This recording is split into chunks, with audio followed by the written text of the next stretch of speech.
Hello, everybody. Welcome to today's episode of Preparing for the Apocalypse. Today, we're going to be talking about building your own bomb shelter, where to find the best deals on bottled water, and how to keep space rays out of your brain for when the government tries to take over. No, that's not what this show is about. This is a totally different kind of apocalypse prep. The world already ended. It is too fucking late for that.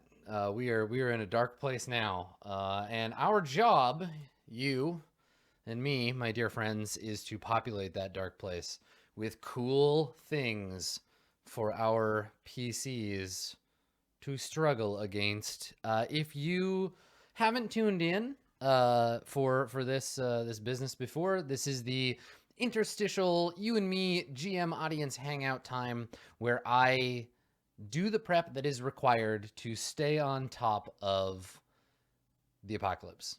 We're playing a game that has some really cool stuff in it for the GM, and because of the great benefit of this environment in which we are playing games. Thank you, Internet. I have you to help me in my lonely fun. We get to hang out together. So, yeah, it's a brief stream. Keep in mind that there are spoilers ahoy, so be ready for that. If you're not caught up, we're gonna be talking about last week's episode. This is like our, I don't know, equivalent of like The Talking Dead, or if you like sports, it's like a post show kind of, except that the announcers don't get to decide what's gonna happen in the next game. But I guess we don't really get to decide what's gonna happen either, do we? We just ask questions. So let's ask some interesting questions together. Let's make that our goal for today.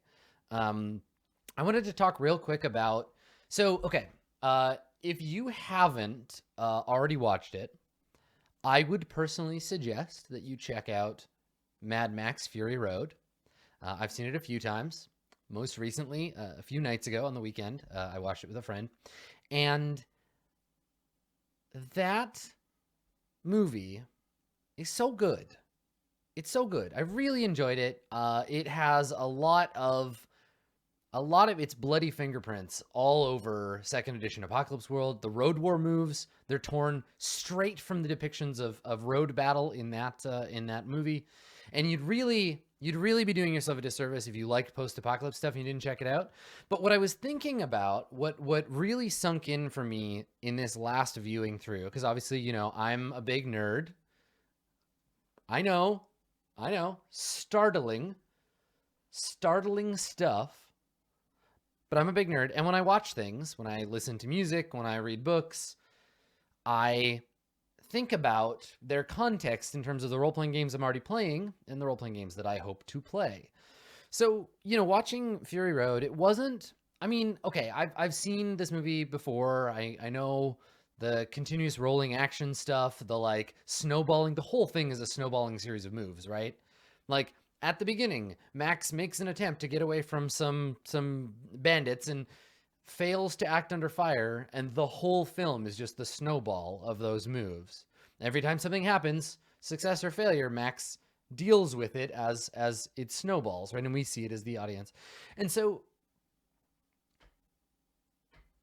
it's not so much that I was thinking about. It's not so much the idea of road war and big set piece battles and that kind of stuff. It was a phrase from the film, and I'm not gonna give anything away. Whatever. It wasn't even spoken, I don't think, until near the end. But it's written up on a wall, right? It's painted on a wall, and it says, "Who killed the world?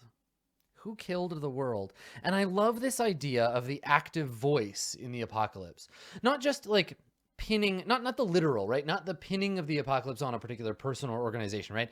I don't want to answer this question by saying something like, the governments with their nuclear bombs, the false churches with their doctrine. That's not really what I'm thinking about here. I'm thinking about the active voice in terms of like, we talk about post-apocalyptic fiction and we talk about the world ended, right? As though it simply just occurred to the world. The world ended. Right? But I like who killed the world as a question, because it's like, why? How did this happen? Who did this to this place that we live in? Why is it like this? And that to me is a fascinating question. So I've been rolling it over in my head. I don't want to answer it, but I do want to wonder more actively. I want to cultivate a curiosity in my mind about that question vis-a-vis our game. So let's take a look at our general questions. Let's see what we've answered in the last session and how that's all gone. So in our last session, we did some things. We saw some stuff. The world continued on its way, and I don't know that we answered many of these big questions, right? Because they come up slowly. They bubble to the surface, but these are not the active ones. If these were really active questions, we'd be answering them with threats, right? Which is answering things with threats. That's welcome to the apocalypse. But let's look at this. Let's take another quick look at this situation. So, who fights in the bar? Still a question. Who worships the beasts? We haven't learned that yet. I know now who's going to get involved. We have our entry into the great beasts of old, right? This is the fault of a PC, and we'll talk about that in a minute. The highway maintenance isn't going to come up yet because we haven't seen a lot of road travel. Babylon, well, rest in peace, Babylon. Thanks, Dice. God, that move was my favorite part of that whole session. I love it. Who's the best fighter in Templetown? We don't know yet. Why does Bean want in, and in what way? We've answered that, I think. I think the answer to that is Bean wants in because Bean doesn't care about Dice. Bean doesn't care about the people, but Bean has in common with Dice that he cares about Hit Me Up. So that's his jam, right? We know that, the answer to that. How will the new drug destabilize Templetown? It's happening. We're answering this now. We'll learn the details soon. Will Domino die of cancer or what? I think Domino died already. No, you know what? Domino is just really sick, but dying. We'll give it some time. How does people power work? We haven't really talked about it much. What's Kite's family in the woods about? These might never get answered because they've become so background to the game. But we'll see, right? Ferris's offerings. Again, we don't know that yet. There are a few of these that are colored in a certain way that I think we're going to learn about them all together.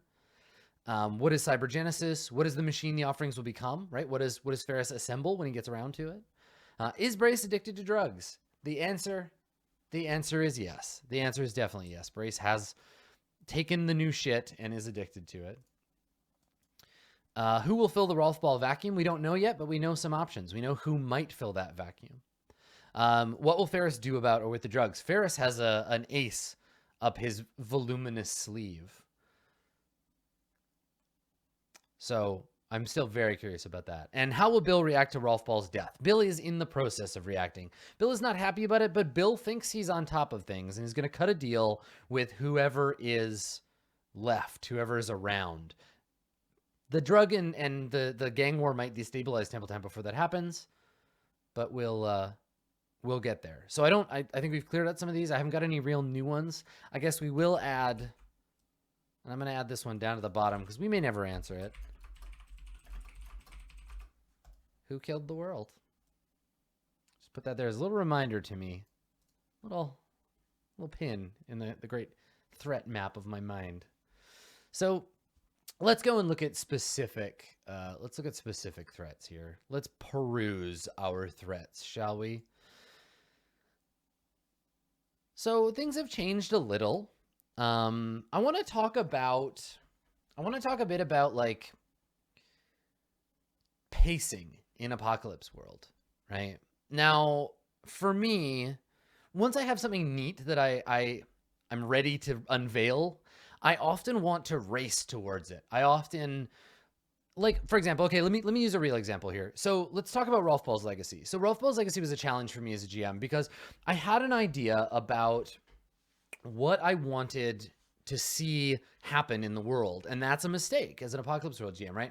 I was so excited about open warfare and chaos that in my mind, I really wanted to leap forward to The gang is splintering. There's gunfights in the streets, chaos, carnage, destruction. You know, it's Thunderdome all over again. But for me, the real challenge is reining that in and being like, you know what? It's fine. I'm gonna hold off. I'm gonna clutch the reins of this story a little more tightly, and we're not gonna race towards that because I have to do what my prep demands, and my prep demands that the clock ticks slowly forward, right? At an appropriate time and with an appropriate pace, so that when we reach midnight, it's fair. It's run according to the prescriptive and descriptive qualities of the game that we're playing. So for Rolf Ball's Legacy, I really wanted to say, cool, everything just goes to shit right away. But I didn't think that that was fair to the prep that we had done together the week before. So here's what we've got, right? Here's what we've got to work with. And I want to just make sure we haven't already answered these things or work this out, because I think that other connected threats are going to influence this. So we started with the gang knowing that Rolf Ball was killed, right? Laying this at the feet of Dice. Dice is a maniac. There were witnesses. This is a thing, right? Our opening scene was someone attempting to get revenge, right? Junior, little balls, she was not having it, and so she tried to kill Dice. I fully expected her to die in that scene, but she didn't, which was interesting. That to me was a curious thing. So what lies before us now, and this will be in the next session, I think. Again, I can't portend the future. Could I would have saved us from this apocalypse, but I cannot. The great train of darkness is rushing towards us, and I have no way to know. But what we do know is that someone will make a bid for leadership, and I think that that's going to be the next big thing. And what this is going to look like in the fiction, I think we'll learn as we go. But we have to remember that the purpose here is promotion and justification of violence, that someone making a bid for leadership will only lead to worse things. And I want this is the crucial moment, right? This splinter of the pie, this chunk, is the last time the PCs are going to get a chance to fix anything. Because if, and this is, I'm saying fix for a reason, right? I'm saying only chaos and darkness lies ahead unless the PCs get involved. This is a very dogs in the vineyard situation. And I mean, go figure, right? The threats and fronts and all that stuff are an evolution of dogs and their town system. So what we're looking at here is the last moment anyone can make a difference. And there will be a bid for leadership. Trench, Scab, or Junior will say, I'm in charge now. And if a PC backs them, right? I'm looking at Brace here. If Brace works for one or the other, right? If Brace is like, no, Scab's my girl, we're going to do this thing, then Scab will likely win. And Rolf Ball's Legacy will all change and become Scab's gang, right? But if the PCs ignore the situation, don't get involved, if Brace says, this is your fight, chaos. The gang will splinter, open war in the streets. We'll go from 6 to 9, and it's doom till the end of time here for this threat. There's no fixing. So, you know, I guess my new question is not so much what Bill does, because that'll come later, but for now, will Brace back a successor? Right? Is Brace going to get involved? If so, she could turn the tide. And I really like how Rolf Ball is a threat that has passed around the different characters. And this is absolutely going to pit Brace and Dice, not necessarily against one another, but laterally with the gang in the middle. And will this chaos spiral out? If so, how, when, what will that look like? I'm real curious about this, and it's all going to hang on, does Brace make a choice to back someone? Or can Brace diffuse this whole thing by, like, killing some people? Remember, right now, Brace's only supply of the drug is Scab, right? Scab and company. So, you know, the deck is stacked against them in that regard. So I guess we'll see. We'll see how that goes. So that's my big question for next time. I also want to take a look at my friend Bill up here. So Templetown itself, the government of Templetown. I think we can clear out what's going on with Rolf Ball and Bill. I don't think the Templetown's going to get connected with Jeanette. We'll talk about Jeanette in a second. But what would make the town and temple go to war? How long will Bill and Jeanette make a deal? I don't care about those things right now. What I really care about is what the fuck's going to happen to Tynant. So I'm going to add in, I got to add in a new NPC here, right? We got Cullen. Mayor's Guard. So Cullen is, we named her. She's on the screen. She exists. She's real. So Cullen is Bill's guard. The town has no water, but the temple has, but the town itself has, it has Tynant. So, who will broker the deal to get Tynant back? Gee, Tynant, it'd be great if you had some loyal people that, you know, Dice didn't poison and kill. How will the town survive without water? Right? This is going to just fucking add to the total chaos and carnage. Because now there's going to be a gang war, potentially, and everybody's suffering deprivation harm because Tynant turned off the water supply. What steps... Actually, no, better question. What will people turn to survive the drought? I mean, it's a man-made intentional drought, but you know what I mean. We need a clock on this. We need to set a clock because this is going to be about the disintegration of Templetown's government.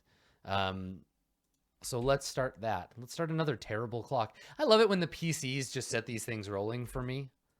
I love it. And yeah, as always, if you're watching this in chat and you have ideas, you have feedback, you have thoughts about what this could do, hit me. I love them. I want to hear them. We're doing this together. So let's see. The water is cut off. This is the first moment. This is when things start to go bad. Now let's take a look at D harm and giggle about it like children. Let's take a look at D harm for water. So to remind everybody, we talked about this in the last episode, but D harm, water, dehydration, headache, confusion, delirium, collapse, death in 3 days. 3 days with no water individually at the personal level. Bad stuff, right? Inflicted on a population, rationing and hoarding, desperation, infighting, social cohesion lasts up to a week before violence or dispersal. So I'm going to go ahead and I'm going to make this one because it can be turned back before this. And this will just tick. If we get to a week and this clock hasn't filled, that's when this will go into action. 1 week. Now, in the meantime, water is cut off. Some folks leave for the temple. Right? They're like, well, fuck this town. I'm out. And then, lastly, before violence and dispersal, before everything comes to chaos, we'll say Bill's reserve is raided. Because Bill's got his own water. So they raid the reserve, give it out to the people. Bill probably fights back, violence and dispersal. We're going to say exodus from Templetown, like depopulation, right? And then lastly, and this is going to be the heavy one, Templetown is abandoned. And this is all on whether or not they can get a clean supply of water. Yeah, so cool. I don't know, like, this is the thing. It actually complicates things that it becomes a ransom situation now, where it's going to be like, Bill says, we've got Tynant. We will execute Tynant if you don't give us the water. The response of whoever's on Tynant's side will dictate how badly this goes, and Tynant's not in a position to help. So this should be interesting. So let's jump from here real quick, because let's go look at what's going on in the temple, because it's been Judgment City for ages. Yeah, I mean, I think violence and dispersal, just to answer your question, Nskid, violence and dispersal is when Bill mounts an attack on the temple. Which is good because the great prophet has foreseen it, right? Remember our prophet. The prophet Deerfield we have seen that this is coming. We know violence is coming, right? To prepare for violence, some must cease work and lead. The fucking prophecy is coming true. Porter, Kite, and Melody are all going to take up arms in the name of the prophet Deerfield. This is how it is meant to be, right? Deerfield saw it coming. And Tynant is a fake prophet. Or maybe not. There's still some religious schismatic stuff going on here where it's like, well, why must we prepare for violence? Why must we stockpile? Some people will say it is because Tynant will be taken from us. Others will say because Tynant will betray us. So I guess what really matters now is how will the temple respond to Tynant's capture?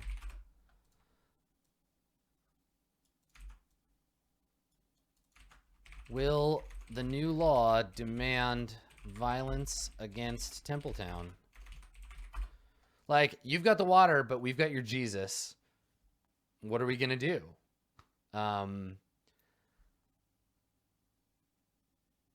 It's not all about everyone has to eat and drink. It's not all about keeping your word. Now it's about blood, right? So, all right. I think now the populace has embraced the new law. This is a thing. And it's all changed from here. Remember what comes next. The well will change. Water into blood, right? Like, I could see this getting very dark. They could become like a vengeance cult against the Templetown. Like, how dare you take Tynant from us? And then Tynant stops being the leader and becomes property of the temple, right? Property of the cult. And I think that's a real thing. So yeah, dangerous business. Promote and justify violence, remember? And Tynant has just played right into their hands. So something bad gets into the water, the well dries up. These are about the changes to the temple itself. Yeah, sacrifices for the blood well. Throats cut for the ghosts. Yeah, heavy. Okay. So let's take a little tour around the remaining threats. So there's Templetown. Here's the temple itself. Now, I'm actually gonna split these. I'm gonna split these a little because the affliction, I think that this is more now about the temple itself going through changes, right? It's about the location. This is about social behavior. So I'm actually going to change these. We're going to cut this into two separate threats. So what I want to do here is I'm going to go ahead and say the populace embraces the new law. Retribution is enacted. So maybe somebody in a Bill loyalist in the temple is like gutted, right? And then war is declared against Templetown. I think we've answered this. Like, let's change this to what form will the violence take? It's more interesting to me. So some form of retribution is enacted. War against Templetown. And then finally, the new affliction, a war cult is formed. And it cannot be undone, right? They become a war cult, and that's much worse. So while that's happening, let's look at these effects on the temple itself. So let's start this with the well changes. Something bad gets into the water. The well becomes poison. So this is when it loses its magic healing power. And right up till then, you could still cure it. You could still clean the water. But after that, the water kills instead of heals. Right? It doesn't just make you sick. It totally loses its power and flips sides. Something dark awakens in the water. Yeah, I dig this. And then the ghosts have all gone bad. There we go. So this is our spiritual side to the new custom, to the war cult, right?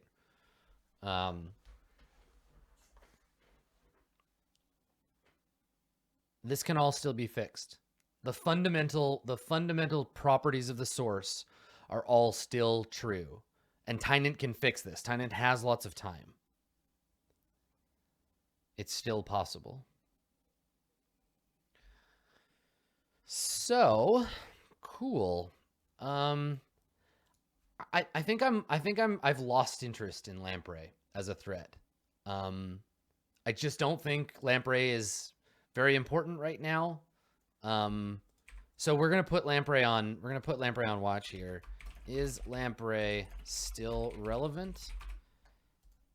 If yes, you can stick around and we'll fix it. We'll fix him up next time. If no, we'll just bump him into another larger threat. Let's talk about Sunset's operation. Sunset's operation is basically just a direct competitor to Hit Me Up. Working with Bill. I think this is all kind of... Sunset's like a tier down. Sunset's not that important. Yeah. So I think that's how we're gonna go. We're gonna stick lamprey and Sunset, put them up on the shelf. We'll see about them as we give them time. So here's the thing about Jeanette and her gang. I have a new question for Jeanette. Jeanette doesn't really care about dice anymore. Jeanette has kind of grown up. Jeanette has new plans.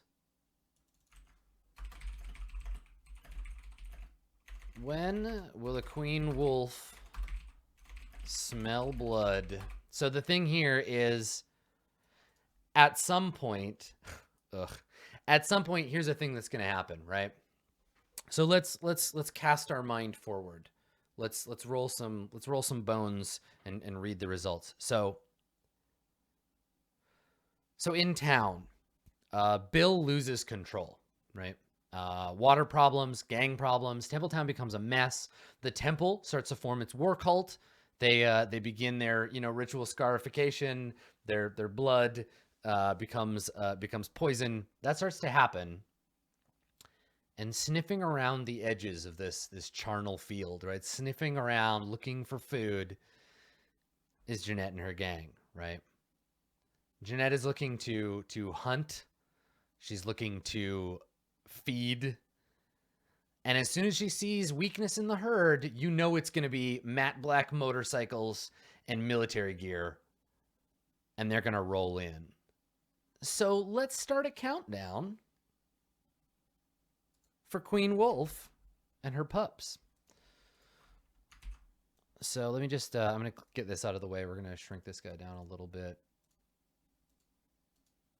I love you, custom move, but you are in my way. All right, so a scout.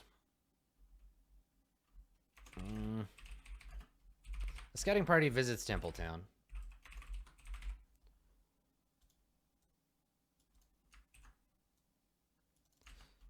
Jeanette is made aware of the chaos to come. And then I think maybe we could stop all this if we can put the kibosh on Jeanette. If we can put the kibosh on Jeanette before this finishes, these 3 steps. So I think the first thing she does is raids on the outer settlements. And I'm going to go ahead and be specific here. Sunset's operation. So this might deal with Sunset and Lamprey, right? If we get here, if we get to the raids, that, because remember we talked about how Sunset's like kind of on the outside of town. Sunset's operation, and then also God, what was the name of that family? Oops. 16, I think. Let's take a look real quick. It was Sunset's operation, and it was like Kite's family. Yeah. So Kite Farm.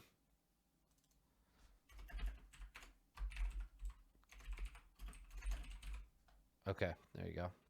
So these will be the people that'll get attacked, and we could stop them there, right? We could make a deal with Jeanette. We could turn them around. That'd be it.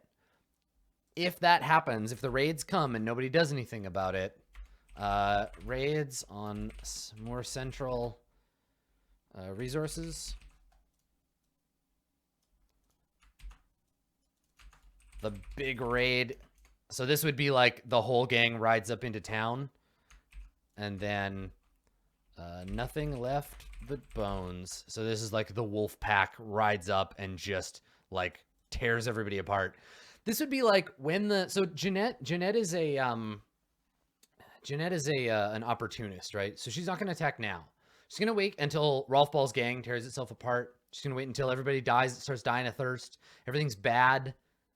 And then she's going to come in. So it's going to be a real mess. So let's quickly generate a couple more gang members. I need some gangsters for when the gang comes to town. So I'm actually just gonna shrink these down to give myself some more room. So Queen Wolf, Jeanette, Domino, who's already in town and dying of cancer. Let's see. I'll just take them from the chopper names. So Goldie.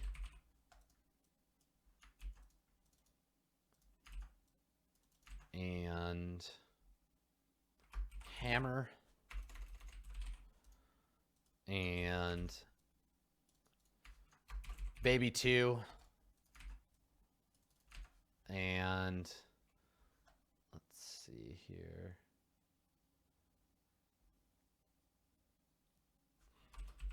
Clip. There we go. We got a few. These are like good lieutenants. Excellent. Okay. So that's a good question. That's a really, really good question, Trist. Let's add that. So Trist asked, where does Jeanette get water from? I think it's the military base, but I'm not sure. Why is Jeanette free of obligation to the temple and its water? That's sort of more the question, right? Because Jeanette's a solitary operator. She doesn't need shit. Okay, good. And we know Jeanette is invincible to aggro. You got to kill her or nothing. She doesn't back down. It's a 10 or it ain't. Cool. Okay. The Affliction of the Temple is all sorted. Sunset's operation will come into play with Jeanette. The Dying Grounds, I need to add something here. These Dying Grounds, they'll be important later. This is like late game advanced shit. We'll get to them, but let's talk about Nipperkin. So Nipperkin has changed. Nipperkin has changed dramatically. Let me talk about Nipperkin as I have noted here. I say Nipperkin is about to get real scary. He's been poisoned by the Maelstrom. Now, this, again, is a result of a PC move. This was Ferris making a move for augury and not choosing the what was it? Stable and contained, no bleeding. So the Maelstrom broke Nipperkin a little bit. So let's detail Nipperkin a little bit more here. Broken man, haunted by the static of the Dying Grounds. I figure he's like obsessed with Ferris now too.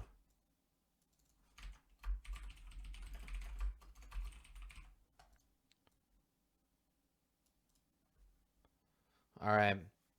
So, yeah, Nipperkin got broken. Yes, this was very much so. Sith Master remembers this. So when I was GMing this, Dave failed a roll in another situation, and I just said, yes, no, of course, you can absolutely have what you want. So I'm gonna connect him to the Dying Grounds now, which is also the name of my goth coffee shop. And let's ask some stakes questions. How is Nipperkin broken? He's a pain addict, remember? So what pain will he seek to inflict, and upon whom?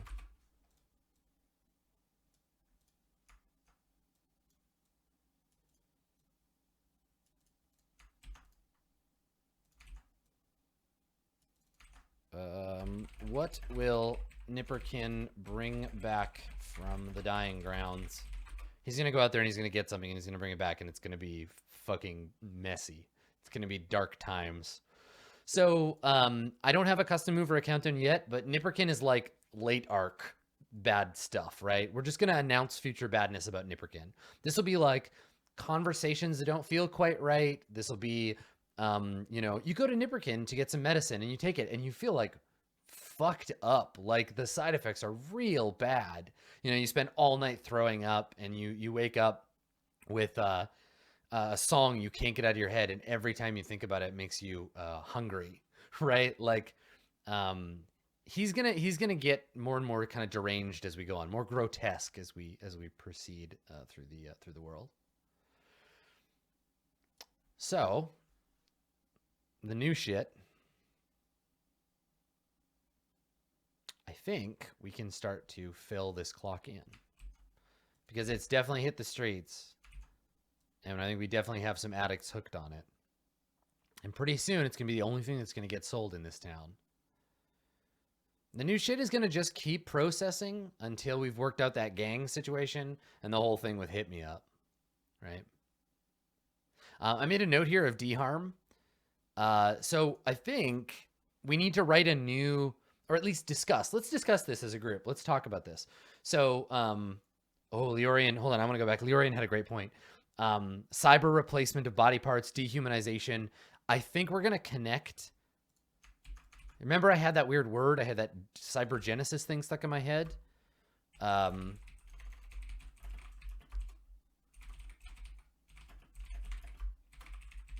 Nipperkin is going to be, he's going to be the one that does the cybergenesis. It's going to be a thing for him. I'm thinking Videodrome here. I'm thinking Crash. I'm thinking Nipperkin is our Cronenberg NPC. So keep that in mind. So anyway, D-Harm, I want to talk about the D-Harm of being deprived of the new shit, right? It's a harm type. But now we have sleep, we have food, we have water, we have cool, we have warmth, we have air, but we don't have D-Harm for this drug, for the new shit. So if you don't have the drug, what happens to you, right? You feel sick, you feel weak. Let's write out some D-Harm stuff here. So for the new shit, sickness. I guess let's be specific about sickness here. Nausea. Did I spell that right? Nausea. Chills. Fever. Weakness within a day or two.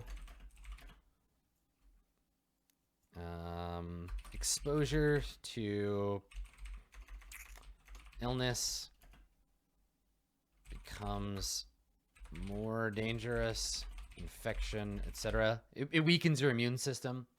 I think death within days for the weak. Potential to recover for the strong. Right? Where it's like you can kick it. You can kick it cold turkey, but it makes you sick. You get like fucked up. And then I think infected, and this is gonna matter. Inflicted on a populace. Ugh. First desperation in days, violence, squabbles. Oops.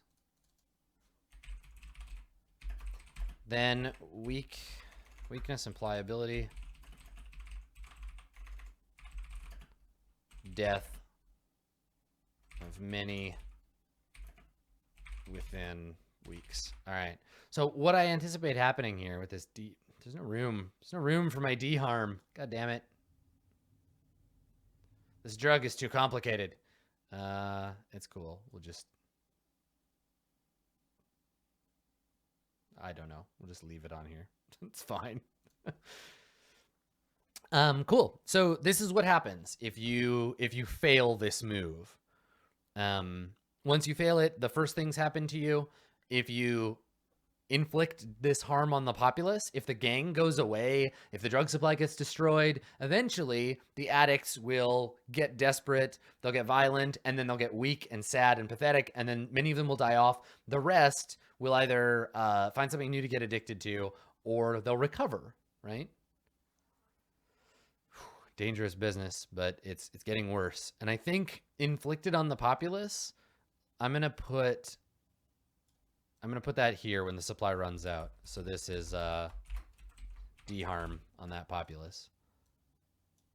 Rough scene, everybody. So we got some new de-harm for the new shit specifically, and we'll see how it goes, right? Like this might be Ferris might fix this, or Ferris and Brace might make it way fucking worse.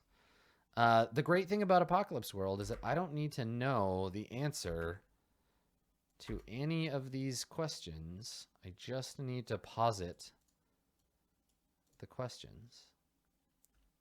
Let me look through my notes, make sure I'm not missing anything.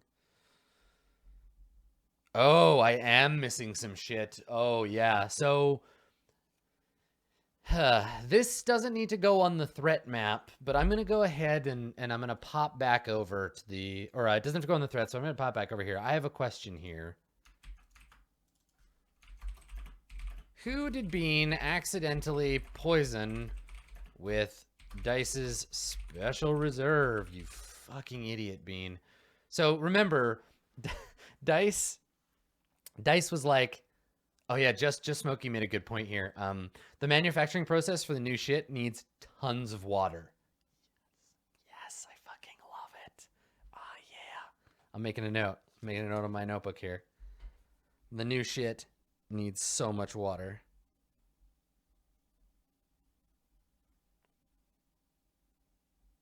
So much water. I underlined it. All right, y'all. Thank you. It's beautiful. All right, so here's the jam. Bean, as soon as Dice went away, Bean was like, well, fuck it. We're going to drink the special stuff. Bloop, bloop, bloop, bloop, bloop, bloop, bloop. Within 24 hours of when it happened, I can have up to 4 NPCs or PCs. I can have anybody just take 3 harm AP. It's like a gift from God. I can just fucking knock people out. So Babylon's toast. I got 3 more. I'm allowed to have 3 more people. I figure, and this is going to complicate things. This is what I had initially, and maybe you can help me come up with better ones. I figure Bean probably poisoned by accident. Scab with the good shit. Probably poisoned himself. I mean, obviously. And I was thinking maybe Brace. But I don't know. I guess I could ask Brace, right? Did Brace drink? Did you take bribes from Bean? Because if you did, enjoy your 3 harm AP. And this is where, oh shit, Trist, that's really good. That's really, really good, Trist. Forget it. We'll do Princey. Princey totally did it. What a dummy. No, see, I don't want Bill to have drank it because Bill is too high up the pile, and Bill doesn't need that shit. Bill doesn't need to be wined and dined. Bill would never go to hit me up. Bill would send people like, I don't know, my boy, Princey. That's so good. So good.